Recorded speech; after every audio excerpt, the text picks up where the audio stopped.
White rage is perhaps one of the most dangerous weapons on this planet. We saw a glimpse of it with the public execution of Charlie Kirk. So, against that background, I want to talk to you a little bit about white supremacy versus black supremacy. For the record, I do not believe in any kind of supremacy because I think it is antithetical to the survival of us as a species. We often hear the term white supremacy being thrown around, usually in the context of racism and or white rage. It is used more colloquially as an insult, but white supremacy is not an insult, it's an ideology. In part 1 of this series, we explained what white supremacy is, and I'll put the definition on the screen for you to kind of refresh your memory on what that means. Now, what I'm hoping to achieve in this video is to determine if white supremacy and black supremacy are the same thing. Do they have the same meaning, effect, and outcomes? For example, could a white person reasonably claim that black supremacy exists and has the same level of influence and impact on white people as white supremacy has historically had on black and other non-white communities? In 1790, the US Congress passed its first federal naturalization law. It granted citizens only to free white persons of good character. That meant black people, Native Americans, or Asians could not become citizens of the United States by any means. So we can see that race was part of the legal foundation of the US, as only whites could claim citizenship by law. After the Civil War, the US Congress did amend the naturalization law so that citizenship was extended to, quote-unquote, aliens of African nativity and, quote-unquote, persons of African descent. But Asian immigrants, unfortunately, were excluded. So even with that change, whiteness remained the dominant standard for who could be presumed eligible to belong in the US. The Supreme Court played a role in shaping how race and citizenship were defined in the United States of America. In 1922, Ozawa, a Japanese immigrant, argued that he could be considered white or eligible for naturalization. He had lived in the US for decades, spoke English fluently, practiced Christianity, and raised his family in Hawaii. But the court ruled that a Japanese immigrant could not be considered, quote-unquote, white in law. A year later, Bhagat Singh Thind, an Indian Sikh man who had served in the US Army during World War I, made a different case. He argued that according to the racial science of the time, Indians were Caucasians and therefore white under the law, and that he should now be eligible for becoming a United States citizen. But the court rejected his claim using what it called, quote-unquote, common understanding of whiteness. In other words, what the average white American understood whiteness to mean, and that definition did not include an Indian man. These two landmark cases show how the US Supreme Court helped reinforce a system where whiteness became the gatekeeper to citizenship. As you can see, there was no blatant endorsement of white supremacy, but the effect was the same. Race shaped who could legally become a US citizen. Now, just to remind you that this video is about showing white supremacy in action, and we are going to hold that up to the idea of black supremacy so that we can question, do they lead to the same outcomes? Still on white supremacy side, let's talk about Jim Crow. Jim Crow wasn't an actual person. It was a name pulled from a racist minstrel character in the 1800s. That name became shorthand for a whole system of laws and customs designed to keep black people separate and unequal. Jim Crow laws were passed across the southern states starting in the late 1800s. They forced segregation in schools, buses, restaurants, hospitals, pretty much every public space that you can think of. These laws stayed in place well into the 1960s. Now, we're not talking about regular white people being racist and not wanting to socialize with black people. We're talking about actual laws that were written on the books, enforced by the police, upheld by the courts, and backed by violence when needed. Segregation was the law. They used poll taxes, literary tests, segregation in schools, hospitals, and public spaces, as well as jury exclusions to prevent black Americans from voting, serving on juries, or having a legal voice in the political system that governed their lives. These laws were part of a broader structure that kept civic life tilted towards whiteness. And we have to understand that structure and how it worked if we want to make a fair comparison of black supremacy later on. The phrase separate but equal, a white supremacy law, which was upheld by the Supreme Court in 1896 in the case Plessy v. Ferguson, giving legal protection to racial segregation across the country. The Supreme Court claimed that it was constitutional to separate black and white Americans in public spaces as long as the facilities were quote-unquote equal. I leave you to decide whether or not you believe they were actually equal. That ruling stood for almost 60 years until Brown versus Board of Education in 1954, when it was finally struck down.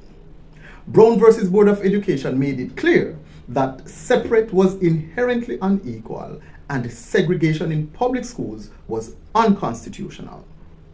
Psychology has shown us how far people will go when they can blame someone or something else for their actions. The Milgram experiment proved that. When someone in authority tells you to act, you feel like the responsibility isn't yours. You're capable of doing things you never thought that you would do. So while the US courts were shaping the law, white Americans were terrorizing black communities. The Equal Justice Initiative documented over 4,000 racial terror lynchings between 1877 and 1950. We're talking about gruesome acts of public murders that were meant to send a message to black people that you are not welcomed here. You're not supposed to be near our families or part of our communities. I mean, people were killed just for trying to vote, for speaking up, are simply refusing to step aside on a pavement. These acts of violence were part of a system designed to keep black people in fear and show them what happens when they step outside the box that white supremacy placed them in. Now, we're going to move on from Jim Crow to redlining. In the 1930s, the federal government, through an agency called the Homeowners Loans Corporation, started drawing neighborhood risk maps. Basically, they were trying to determine how safe or how dangerous a neighborhood was. And that categorization would then be used in various decision-making processes. So these graded neighborhood maps, they graded neighborhoods from best to hazardous. And now, would you be surprised if I told you that nearly all black neighborhoods were marked as hazardous? Anyways, the bank then used these color-coded maps to deny black families access to mortgages, insurance, and investments. This, in effect, made it difficult for black families to advance economically. Studies from the American Economic Association show that the neighborhoods marked red ended up with lower rates of home ownership, lower property values, and deeper racial segregations even decades later. When a family has unfettered access to land, to loans, to legal protection over generations, that builds generational wealth.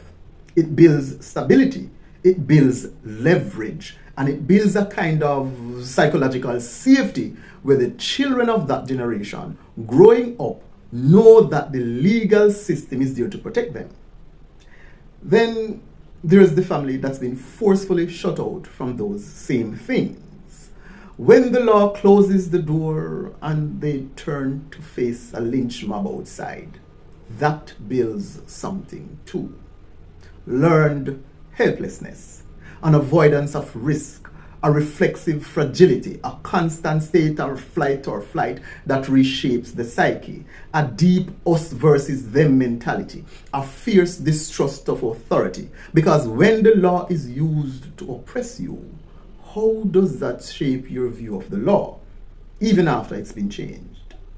These are the legacies of white supremacy. It was a system of injustice and violence, born out of white rage, white envy, and a deep fear of losing control. White supremacy is what white people believed about themselves, what they built, what they protected, what they passed down, and what they destroyed to keep it. They left physical and psychological scars that live in the memories of their victims, in their behaviors, in their silence.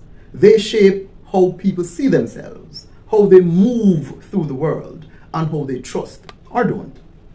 White supremacy dominated and marked its victims, and those marks did not fade just because the laws changed. Now, let us step into the black supremacy arena. Black supremacy is the belief that black people are superior or should be dominant. That's the definition. But when we look at American history, there is no period where black people took over the country. No era where black lawmakers wrote the citizenship code to favor only themselves. No time when judges, bankers, and police enforced a racial order that kept white people out of schools, neighborhoods, juries, or voting booths. That never happened. There's no record of black-led governments lynching white citizens under the protection of the law. So when we talk about white supremacy versus black supremacy, we're not looking at two sides of the same coin. The United States has a measurable legacy of white supremacy, but there is none of black supremacy.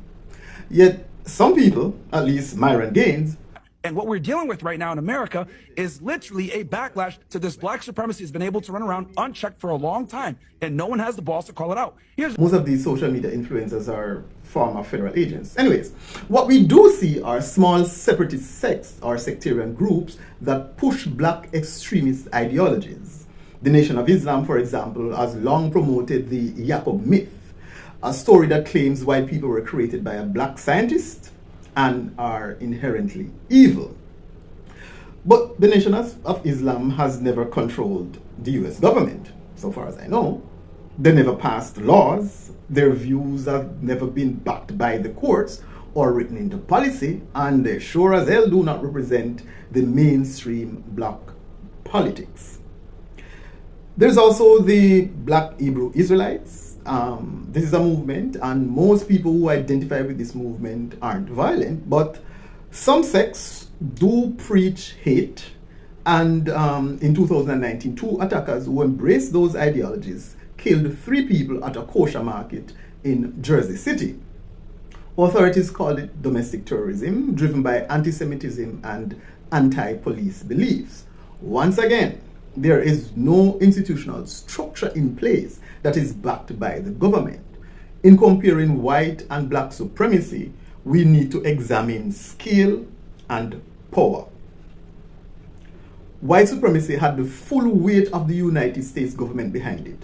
It controlled who could be citizen, who could own land, who could vote, who could live where.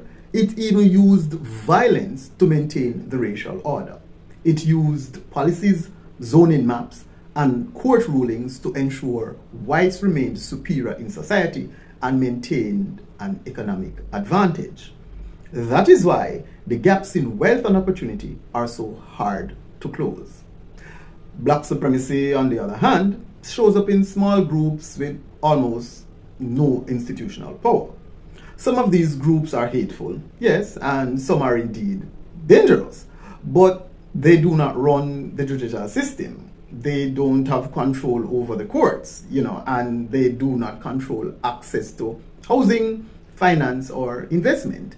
They cannot decide who gets a mortgage or who sits on a jury. So, what does the current security landscape look like? Federal threat assessment have consistently flagged domestic violent extremists as the top terrorism concern. Within that, white supremacist extremists are named as the most persistent and lethal threat in the United States of America. The 2025 Homeland Threat Assessment still highlights white superiority beliefs as a driver of sabotage and attacks. There is no parallel federal finding naming black supremacy as a persistent or lethal threat. Why does this matter?